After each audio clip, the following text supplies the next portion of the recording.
स्वभाव चिन्मयानन्दं कृपापूर्णम्. The first line, with intangible breath in the center of forehead. You should understand the word intangible breath. In Sanskrit we call Prana. Intangible breath means not the air which goes in and comes out. Air is just a vehicle in which the prana goes in and comes out.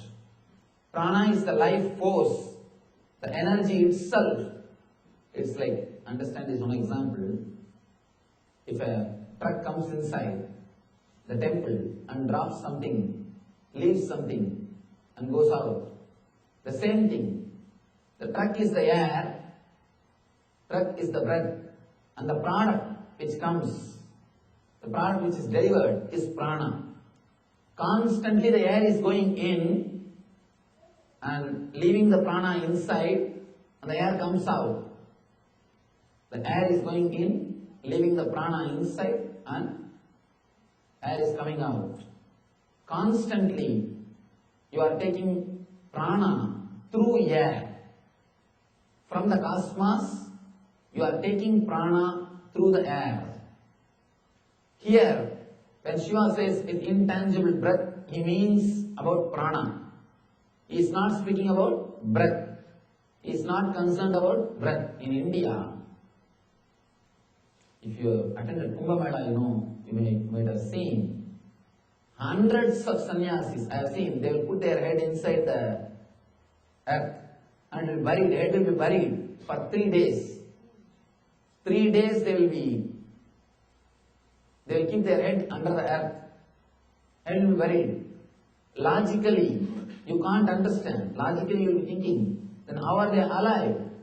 How they are breathing? How the prana is being supplied to the body? But in India, yogis, they know. They can take the prana directly from the cosmos without the help of air. As long as you take prana through air, you need to breathe. You need to inhale and exhale.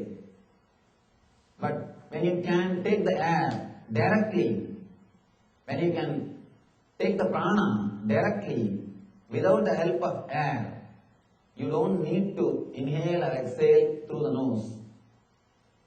Your body can directly take the prana from cosmos. One more thing, as long as the incoming breath bringing more prana and going out emptily, if it comes with prana shakti and goes out as empty vehicle, your life will be strengthened. If the reverse starts happening, it comes with less prana and goes out with more prana shakti, person can understand his death is nearing or is going towards the death. That is the reason all great masters who knows or who can sense the prana shakti, they can tell about their death. They will be able to predict about their death before the 6 months of their passing away. They will be able to see very clearly the prana moving out of the body. Just the empty air will enter, but when it leaves, it will go out with prana. That's a beautiful concept in Ayurveda. They call it as the peak age. Till particular age, the person will be receiving more prana through the incoming breath. Less prana will be going out through the exhaling breath, through the outgoing breath. The moment the outgoing breath starts carrying more prana than the incoming breath, they know now the person is moving towards death. If the more prana is brought through the incoming breath, if the incoming breath is carrying more prana than the outgoing breath, you are going towards the life. You are expanding. You are strengthening your body. You are strengthening your energy. If the outgoing breath is carrying more prana than the incoming breath, be very clear, you are going towards the death. You are working towards the death. The great masters, Buddha, Shankara, Guru Nanak, all of them have predicted their death. All of them have predicted their death, including Mahavira. All of them have very clearly predicted about their death. It is just because they are able to sense the prana. They can very clearly experience the amount of prana. They will be able to clearly feel what is happening with their breath. This technique is a beautiful technique. Now Shiva is giving you the technique to work on the prana and to increase the amount of the prana. Not only he is saying the basic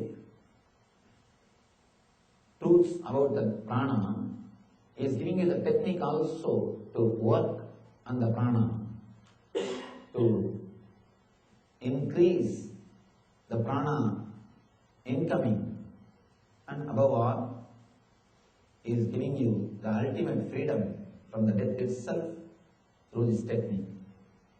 Let's enter into the technique. With intangible breath in center of forehead, as this reaches heart at the moment of sleep, have direction over dreams and over death itself. Now he is introducing the next thing. With intangible breath in the center of forehead, the prana moves, functions, stays on the center of the forehead, means Agnya Chakra, when you are in waking state. When you are in dream state, it moves around the neck, around the Vishuddhi Chakra. When you are in deep sleep, it moves around the Anahata, heart center. That is why you can never fall asleep if your head is straight. Unless you relax your head, unless you allow the prana movement, unless you relax, the prana cannot move from forehead to Anahata.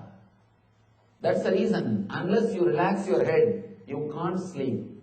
Even if you are lying on the bed, try to keep the head straight. You will never be able to sleep. You will never be able to fall asleep. If you think constantly, your head will be straight and your shoulder will be under stress. The stress in the shoulder, head being straight, both are very closely associated. You can see in your life, early morning go to the office, you don't have to do any work. Just sit in your chair and think about the problems. Get stressed, you will have shoulder pain. Without starting any work, you don't have to do anything. Just 10 minutes, remember your manager and meditate on him. You will have shoulder pain. Remember your manager, meditate on him, you will have shoulder pain. Whenever your shoulder is stressed, actually all the pain and the stress you experience first in the shoulder only. When your shoulder is under stress, the neck will never relax. It is very closely connected. That is why people who think constantly, they can neither relax their head, nor they will be able to fall asleep. Even when you are lying in the bed, try to keep the neck straight. You can't fall asleep. You won't fall asleep. Even when you are sitting, just put your head down. Simply, you will start sleeping and snoring. Actually, going to some spiritual discourse is the best way to get sleep. Spiritual lectures, spiritual books, if nothing else, starts doing some mantra. These 2-3 are the ultimate technique to fall asleep. Anyway, because in the spiritual lectures you don't have to think much. He's talking and you can just sit and relax. You don't need to do anything. Whenever you relax, whenever your neck is relaxed, your prana will start flowing towards the anahata, towards the heart center. You will fall asleep. You will fall asleep. Usually, when you are in waking state, your prana will stay in amya. You should know these few basic information to enter into the sutra or the technique. That's the reason I'm trying to give you all these esoteric informations. These are all the knowledge or the experiences of ancient rishis. They have done deep research on human consciousness and how to use human consciousness to develop the life.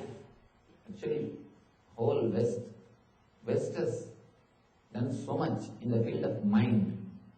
It has done all possible things to enrich human life using the mind. Means outer world.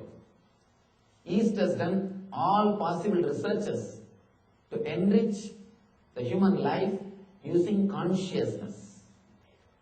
West has worked in the line of the mind, the outer world. East has worked in the line of consciousness, inner world. Both of them have tried their best to enrich human life, to make the life more comfortable, more blissful, more happy.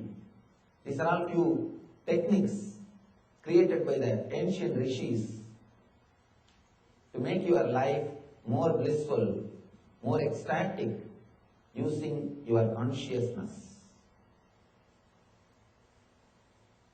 With intangible breath in the center of forehead, as this reaches heart at the moment of sleep, have direction over dreams and over death itself. Now he is giving the technique.